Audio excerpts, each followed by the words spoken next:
Assalamualaikum sahabat Lentera Kisah. Setiap manusia pasti pernah berada di titik terendah dalam hidupnya. Tapi percayalah, tidak ada kesabaran yang sia-sia dan tidak ada air mata yang jatuh tanpa makna. Inilah kisah tentang seseorang yang difitnah, dijatuhkan, bahkan dipecat tanpa alasan. Tapi lihatlah bagaimana balasan Tuhan bekerja dengan cara yang tak pernah kita sangka.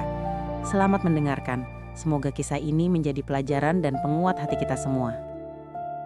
Nama saya Raffi Hidayat. Saya lahir dan besar di kota kecil pinggiran Pulau Jawa. Sejak lulus kuliah, saya bekerja di sebuah perusahaan distribusi alat kesehatan di Jakarta. 5 tahun saya mengabdi di sana. Dari posisi staf administrasi hingga dipercaya jadi kepala tim logistik. Sebuah posisi yang membuat saya harus memastikan barang masuk, keluar, dan semua laporan sesuai. Di dalam rumah, hidup kami sederhana tapi hangat.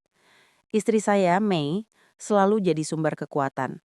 Dia ibu bagi Rania, anak perempuan kami yang ceria. Malam-malam kami sederhana, ngobrol setelah anak tidur, menabung sedikit demi sedikit, melamun tentang masa depan yang sedikit lebih baik. Saya punya mimpi kecil, memberi istriku liburan pantai sekali dalam setahun, makan malam yang sedikit mewah di tanggal ulang tahunnya, atau membelikan Rania mainan edukatif yang selalu ia inginkan. Di kantor saya dikenal orang yang telaten. Datang pagi, pulang malam ketika perlu, rapi dalam laporan. Rekan kerja menyebut saya orang yang bisa diandalkan. Bos lama pernah bilang, Raffi itu kuat di detail, bahwa dia kemanapun kerjaan berantakan pasti bisa beres. Pada akhir tahun ketiga saya kerja, rumor mengenai bonus besar mulai beredar. Perusahaan mendapatkan kontrak besar dari rumah sakit swasta, dan direksi berencana memberi penghargaan kepada tim berkinerja tinggi. Saya bekerja keras, memperbaiki sistem pendataan stok, meminimalkan kesalahan pengiriman, dan membuat laporan yang rapi dan transparan. Malam-malam lembur saya jalani bukan demi pujian, melainkan demi harapan kecil, bisa memberi istri sedikit kejutan. Namun harapan itu bersanding dengan rasa aneh sejak datangnya bos baru, Pak Anton Wijaya. Dia datang dari grup perusahaan lain, diperkenalkan sebagai sosok yang visioner. Penampilannya rapi, rambut disisir rapi, jas mahal, senyum yang selalu tersungging. Pada pertemuan awal, ia berbicara penuh gagasan besar tentang efisiensi dan target. Seorang pemimpin ideal di atas kertas. Tapi lama-lama, aura itu terasa berbeda. Ia sering memindahkan beberapa tanggung jawab secara tiba-tiba. Beberapa kebijakan yang ia buat tidak transparan. Lebih mengganggu lagi, ada momen-momen ketika laporan yang sudah saya susun rapi, tiba-tiba dimodifikasi tanpa penjelasan. Dan anehnya perubahan itu selalu berujung pada angka yang hilang di akun-akun tertentu. Saya sempat bertanya pada staf IT, dan mereka bilang ada audit kecil. Tapi saya masih percaya. Saya tetap bekerja. Menjelang akhir tahun itu, suasana kantor berubah bak ujung musim. Bisik-bisik semakin sering. Ada audit internal, bilang beberapa rekan. Kita harus bersiap. Saya tetap melakukan pekerjaan. Memang target tim kami naik, tapi kami meraihnya. Bahkan ada beberapa klien baru yang puas dengan kerja tim kami. Suatu sore, saat saya mengecek stok gudang, rekan kerja saya, Dito, mendekati sambil menunduk. Vi, hati-hati ya. Ada omongan di lantai bahwa beberapa transaksi di sistem dibajak. Kalau kamu jadi perhatian, hati-hati aja, bisiknya. Saya mengangkat alis. Bajak? Maksudnya? Dito menggoyangkan kepala. Dia bukan tipe yang bergosip, jadi kata-katanya membuat saya cemas. Namun saya tenangkan diri. Saya mempercayai integritas pekerjaan saya. Hingga pada hari pengumuman penghargaan tahunan, semua karyawan dipanggil ke auditorium. Ada kue, sambutan, lalu pengumuman pemenang. Saya menunggu dengan jantung berdebar. Untuk beberapa waktu, saya merasa kemungkinan menerima bonus itu nyata. Bukan demi gengsi, tapi demi rasa aman. Tapi ketika nama yang disebut bukan saya, ada sedikit kekecewaan. Tapi saya tetap senyum dan mengucapkan selamat pada rekan yang menang. Setelah acara, saya menerima pesan dari HR yang meminta saya ke ruangannya. Ruang HR itu dingin. Di dalam ada beberapa orang, kepala HR, staf hukum perusahaan, dan tentu saja Pak Anton. Wajah mereka datar. Pesan itu berubah menjadi mimpi muruk. Pak Anton menatap saya dengan mata yang kosong. Ia menyerahkan sebuah dokumen. Tangkapan layar dari sistem keuangan yang memperlihatkan transaksi senilai 48 juta rupiah dan nama pengguna Raffi Hidayat sebagai inisiator. "Kamu jelaskan ini," katanya dingin. Saya merasa seluruh tubuh mengejang. "Itu bukan aku. Aku bisa tunjukkan bukti perjalanan dinas pada tanggal itu. Aku di luar kota. Lihat tanda tangan atasan yang memberi persetujuan. Aku nggak pernah akses itu." Mereka meminta saya menunggu investigasi singkat. Tidak lama kemudian, kabar yang lebih buruk datang. Akun email saya dinonaktifkan, absensi saya di-stop, dan saya diminta jangan hadir sampai kasus jelas. Saya pulang dengan kepala penuh tanda tanya.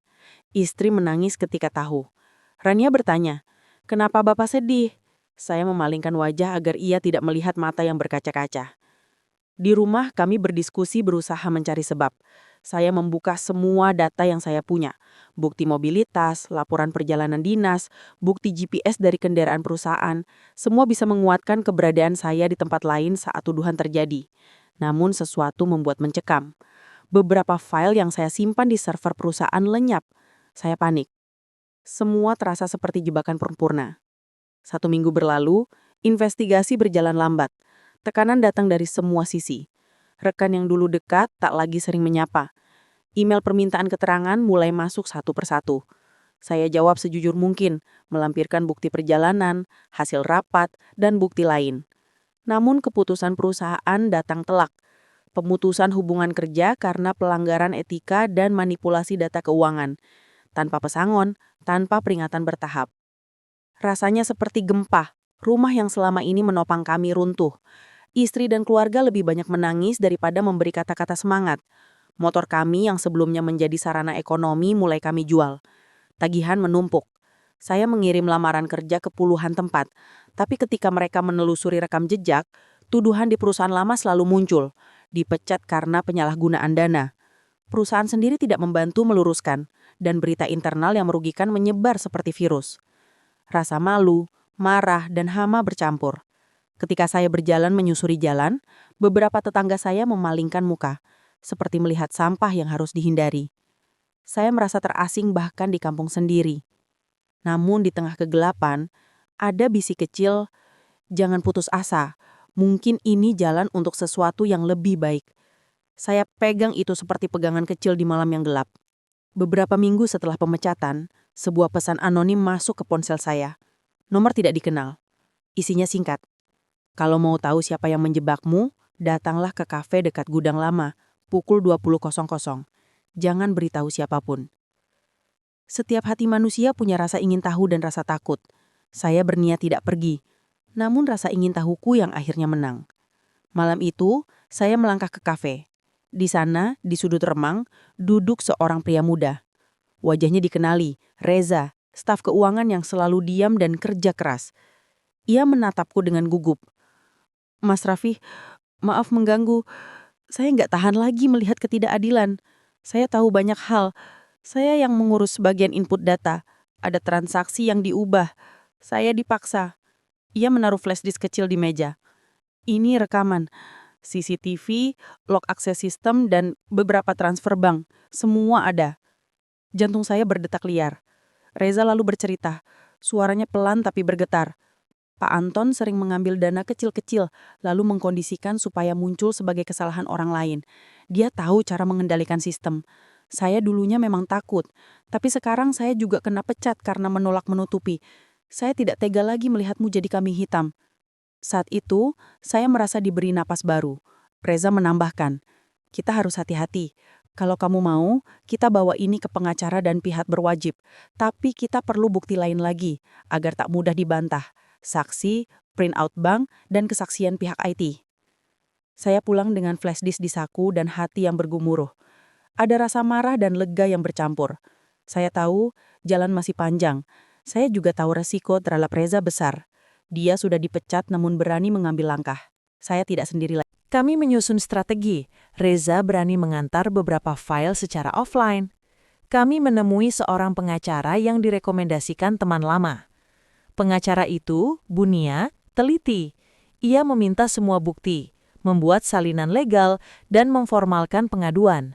"Jangan buru-buru publish ke publik," katanya. "Kita harus membangun kasus yang kuat dulu." Proses pengumpulan bukti bukan mudah. Kami mengontak beberapa mantan rekan yang mungkin tahu, tapi banyak yang takut. Ada juga yang awalnya berdalih tak ingin terlibat karena takut reputasi mereka hancur. Namun beberapa orang kecil, pembantu gudang, dan satu supervisor gudang yang selama ini jaga shift ikut membantu. Mereka memberikan keterangan bahwa ada kelalaian disengaja oleh manajemen ketika transaksi aneh terjadi di jam-jam tertentu. Sementara itu, saya menghadapi tekanan, tagihan, kebutuhan keluarga, hingga godaan untuk menyerah. Ada malam-malam ketika saya duduk di depan televisi mati, menatap gelap dan bertanya pada Tuhan, mengapa kejadian ini menimpa saya? Istri selalu di sisi, memegang tangan saya dengan lembut. Kita hadapi bersama, katanya singkat. Setelah berbulan-bulan mengumpulkan bukti, rekaman CCTV, log akses, bukti transfer bank, dan kesaksian beberapa orang, kita akhirnya siap untuk langkah lebih besar. Bunia menyarankan satu momen publik, sebuah acara perusahaan akan segera diadakan, perayaan tahunan dengan semua manajemen dan tamu undangan. Ini bisa jadi panggung di mana kebenaran akan sulit disangkal, katanya. Kami berdiskusi panjang. Saya takut mempublikasikan masalah ini di tempat umum.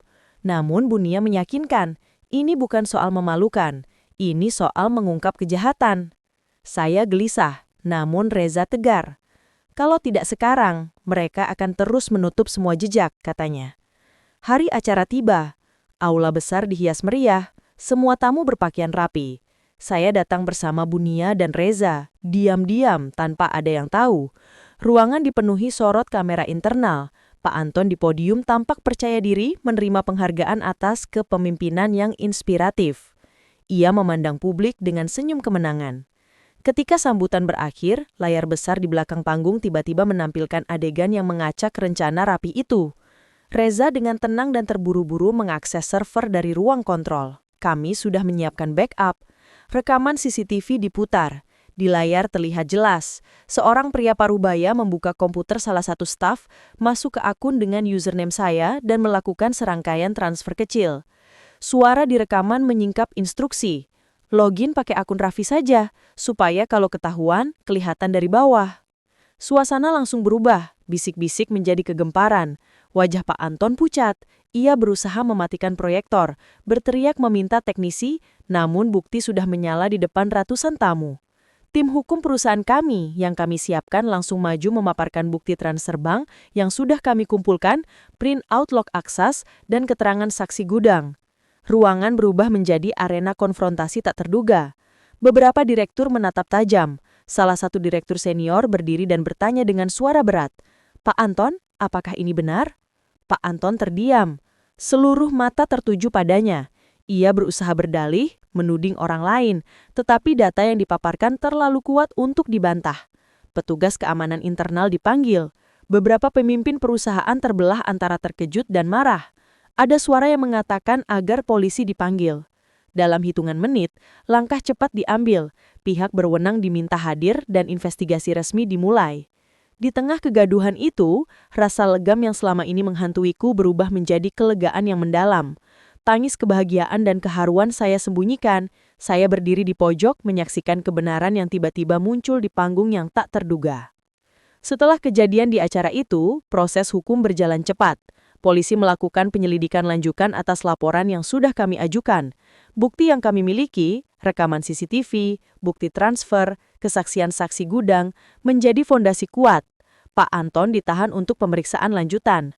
Perusahaan segera melakukan audit internal dan memutuskan mengganti beberapa jabatan di level manajerial. Dari sisi hukum perdata, saya mengajukan tuntutan atas pemutusan kerja dan difitnah. Pengacara perusahaan yang awalnya dingin mulai menata strategi damai, namun bukti-bukti yang kuat mendorong pihak internal untuk memberikan kompensasi kepada saya sebagai bentuk koreksi atas kerugian material dan moral yang saya alami. Ketika proses itu berjalan, ada efek domino. Nama Pak Anton tercoreng di lingkungan bisnis. Reputasinya runtuh.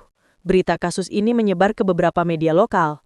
Banyak yang bertanya, bagaimana bisa seorang pemimpin melakukan tindakan begitu kejam, mengkhianati bawahannya demi keuntungan sendiri? Pertanyaan itu menggaung. Untuk saya pribadi, tawaran kembali bekerja muncul beberapa kali. Beberapa perusahaan menawarkan posisi, termasuk perusahaan lama yang sempat memecat saya, menawarkan kompensasi. Tapi perjalanan saya mengubah prioritas. Saya menolak tawaran untuk kembali bekerja sebagai karyawan. Saya berpikir, saya ingin memulai sesuatu yang benar-benar milik saya. Sesuatu yang tidak tergantung pada bumbu politik kantor.